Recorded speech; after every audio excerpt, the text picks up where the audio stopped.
In honor of feminism, which has been sweeping our country for decades, I decided to give a biblical tribute to this subject. Since our news media and college universities have been scouring the dustbins of history trying to find some women to prop up and display to us as good examples of girl power, I thought I would help them out. In looking at their list, we are treated to Billie Jean King, the tennis player who bravely played a tennis match against some old guy who may have been her father. Of course, just kidding. I would have double-checked these facts more closely, but I fell asleep from sheer boredom. This was called the Battle of the Sexes in 1973, which turned out to be a big year for feminists. I guess what bores me is the lack of substance in the feminist movement. I guess I'm spoiled when I think of how Sergeant York single-handedly captured over 130 German soldiers in World War I, or fireman Matt Holliday, who jumped into a burning building to save a 70-year-old woman. That's someone to look up to. And the untold number of people that save lives, like this mother who got to spend her first Mother's Day grabbing a knife and helping save her husband and newborn daughter from a home intruder. Now that's a woman to talk about. Not a lesbian tennis player who can outscore an old guy. Don't bore us with Billie Jean and her backswing. There are thousands of females who would have made better role models for little girls to look up to. Take, for instance, Queen Elizabeth I of England. She didn't marry into her job like a lot of feminists do. In fact, listen up, feminists, she never married. She survived being thrown into prison, was threatened by the Catholics to get married to a Catholic, but refused. Spain even tried to defeat her with the Spanish Armada, and she even was the inspiration when they named a large plot of land after Queen Elizabeth called Virginia. But let's face it, Queen Elizabeth I had morals, and she read her Bible, so she wouldn't qualify these days for being included in the top 10 lists of feminists. According to our news media, and since all they know how to do is cheerlead for stale old tennis players, I'll come to their rescue and give them the most important feminist in the Bible, Jezebel. I do this because the average news media employee wouldn't know how to find the Gospel of John without an index, and the news media is very lazy, so they won't mind if I do all the heavy lifting for them. Jezebel has all the modern-day qualifications to be recognized for her many achievements.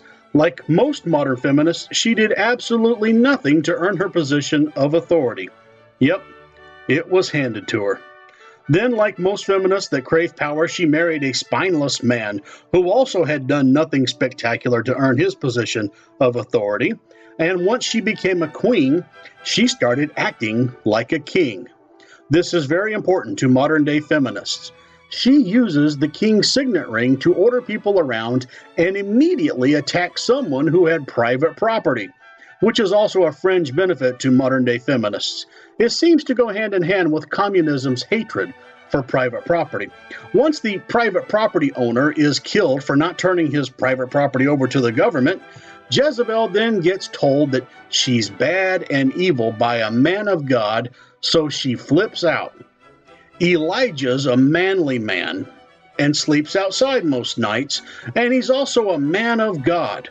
Both of those things really bother feminists, especially when a godly man speaks with authority and exposes the rampant feminism.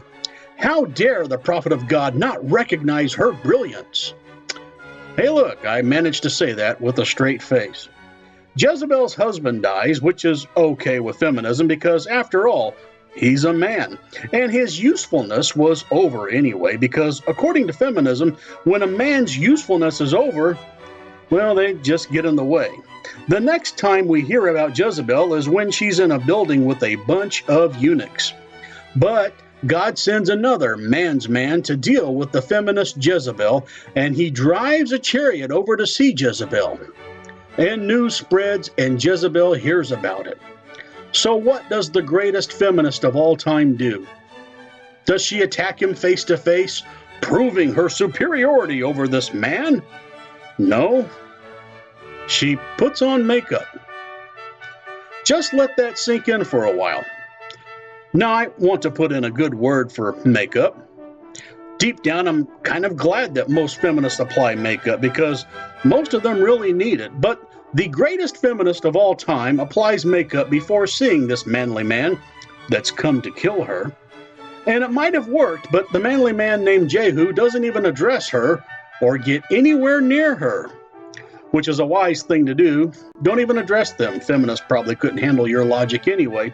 Instead, he speaks to the eunuchs and tells the eunuchs to toss her out the window, and the eunuchs threw her out the window. I bet those eunuchs lived happily ever after, not having to put up with her anymore. Meanwhile, the horses trampled the body of Jezebel, and her blood was splattered upon the wall, and the blood was splattered on the horses as well. And Jehu trode her underfoot. Then the manly man went inside and had an awesome lunch.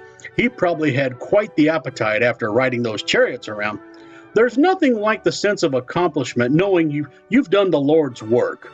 And speaking of building up quite the appetite, all the dogs in the neighborhood also were doing the Lord's work, and they dined like never before. Now, after a good meal, you have to clean up any of the leftovers, so the manly man orders his servants to go outside and bury the body of Jezebel. After all, she was a king's daughter. But the servants go to find her body, and all they find are 5 easy pieces: her skull, her feet, and the palms of her hands. Which is good news because that means those cute little puppies were well fed that day. And we all need to make sure those little innocent animals get plenty to eat. I'm sure all the feminists that work for animal rights organizations would agree with me on that subject and join in on this celebration.